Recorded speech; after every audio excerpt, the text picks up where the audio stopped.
Hey guys, this is Olivia. I'm doing my presentation on the medieval rhetorician Christine de Pizan. So before we get into her background, here's my research process. Obviously, I got most of my information from our textbook, The Rhetorical Tradition. I also used that to sort of guide the rest of my research. For the background and personal life part of my presentation, that research was a little bit more informal, more general. I mostly used Google and YouTube. Whereas for the rhetorical strategies and legacy part of my presentation, I tried to focus that research a little bit more. I mostly used databases and tried to find information from some more formal peer-reviewed journal articles just because I found that they were a bit more thorough than what I was finding on Google. So Christine was born in Venice, Italy around 1364. She only lived in Italy for a few years because her father became a court physician to King Charles V in France, so her family moved to Paris. Christine never received a formal education growing up, but she was highly educated, which is mostly thanks to her father, who really supported Christine's education. Because he worked for the king, he had access to the king's massive library, and he used that opportunity to give Christine books, give her resources, so she became literate and fluent in Italian, French, and Latin at a pretty young age, which was really unusual for women in this time period. At age 15, she married a legal secretary of the king's named Etienne du Castel, who also was really supportive of Christine's education, which was, like I said, really unusual for women in medieval France. But because he was a legal secretary, he helped Christine become a little bit more familiar with legal script. So he definitely helped expand her education even further. Christine continued to read and to educate herself when she was married to Etienne, but that very much became a lower priority for her. She loved being a wife and she loved being a mother. She and Etienne had a really happy, loving marriage. So that became the priority in her life. And if you read the poems that she was writing while she was married to him, they're all about how much she loves her husband, how much she loves her children. She was really infatuated with her role in the home and with her role within the family. So she never had any plans of starting a literary career. That changed about 10 years after she had married Etienne, when quite a bit of tragedy struck her life kind of all at once. In 1388, her father was killed by the bubonic plague, and about a year later, so was her husband Etienne. So these two men that had been really supportive of Christine, both financially as well as in terms of her personal life and her education, were gone within a year of each other. And around that same time, King Charles V had been killed by the bubonic plague as well. So that financial support that she had been receiving from her father and her husband's work was gone all of a sudden. And now she's widowed. She's the head of the household for 3 children, a young niece for her elderly mother, and she has to financially support all of them all on her own, which was something that she had never had to do before. So she had this period in her life where she was very lost. She didn't know if she was going to be able to take care of her family, how she would support them. And you see that in the poetry that she begins to write after Etienne passed away. She began writing poetry mostly as a way to express her grief after losing her father and her husband. But after writing quite a few poems, she published a collection of them and gained quite a bit of attention and praise for her poems.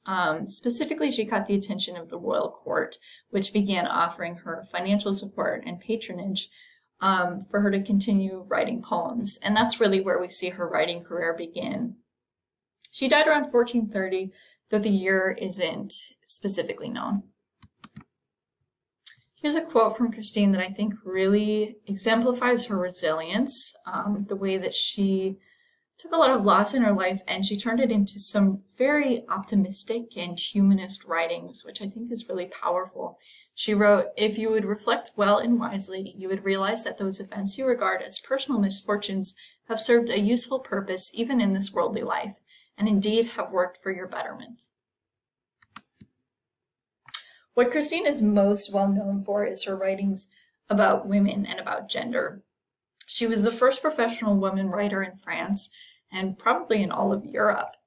So she brought to the table this perspective that didn't really exist in literature up until that point. A lot of people consider her the first feminist, specifically the first feminist writer, because she fought really strongly against the slander and patronization of women in literature and the depiction of women. With that said, her beliefs definitely did not align entirely with what became the modern feminist movement a few centuries later. Christine never really tried to deconstruct gender roles or gender stereotypes. That was never something that she focused on or believed in. She did believe that women had their roles that they were supposed to fulfill, mostly within the home, within the family, and that women's roles and men's roles should be separate. So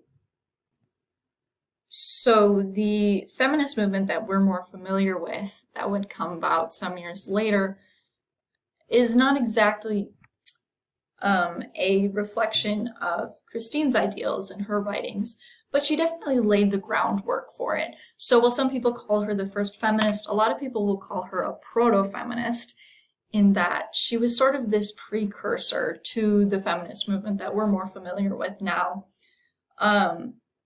Rather than writing for and about equality and about deconstructing these gender roles, she instead argued that women should fulfill their roles, but they should be respected for that they should get more credit for the roles that they're fulfilling and get more appreciation. So most of her texts, especially most of her famous texts, revolve around women and gender roles.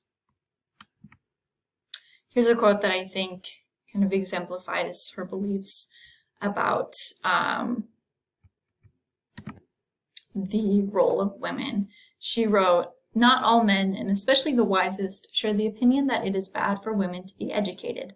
But it is very true that many foolish men have claimed this, because it displeased them that women knew more than they did." I like this quote because I think it kind of shows off some of her wit and her humor that is in a lot of her writings, which is something that I really enjoy.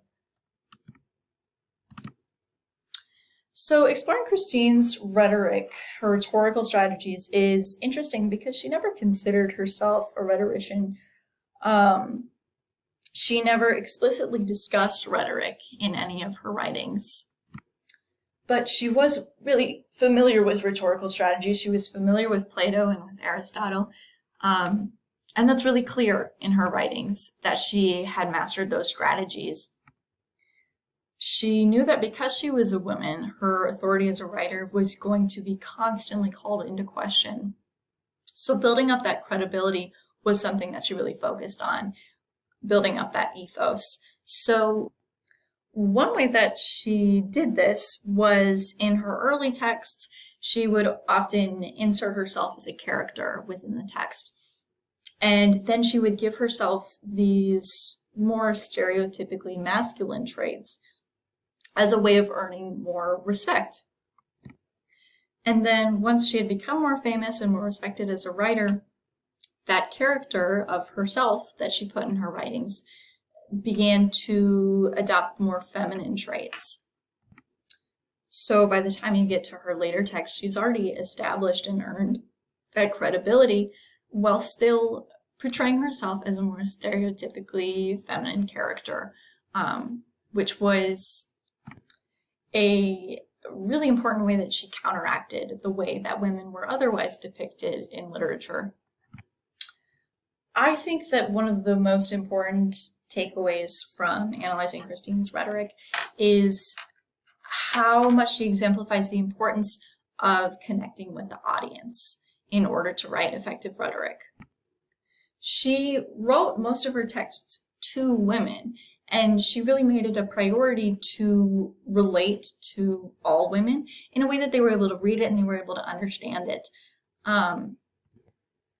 So she moved away from writing in Latin, which was more common, but because most women didn't have that formal education, most women couldn't read Latin.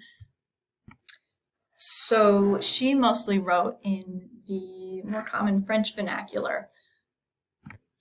She also wrote about experiences that were relatable to women. She didn't just write about this sort of ideal that women had to live up to, but she also wrote about the challenges and the struggles that women faced, which is why she really gained so much popularity among women when she was writing. Here are a few of her major works. First of all, we have The Letter to the God of Love, which is the work that really made her famous as a rhetorician. This encompasses some letters that she wrote in response to a really, really popular poetry ballad called The Romance of the Rose, which Christine thought depicted women in a really harmful way. It depicted them as sort of foolish and corrupt. And so she was very outspoken in her critique against this ballad, which ended up earning her a lot of respect and attention. Later, she wrote probably her most famous works, The Book of the City of Ladies and The Treasure of the City of Ladies, which are two companion pieces. These books are written to women. They're considered conduct books in that they're supposed to be telling women how they should live, what ideals they should be trying to live up to. And these really exemplified what I talked about earlier with the way that Christine tried to connect with her audience in her rhetoric. She addressed these to all women of all classes and all statuses, and they were very relatable in that they set realistic goals for women, which is something that wasn't really seen in these conduct books at the time. Her final published work was The Tale of Joan of Arc. Christine really, really admired Joan of Arc. She was definitely a hero of hers. So The Tale of Joan of Arc definitely shows some more of Christine's feminist ideas and beliefs. And here are my references. Thank you.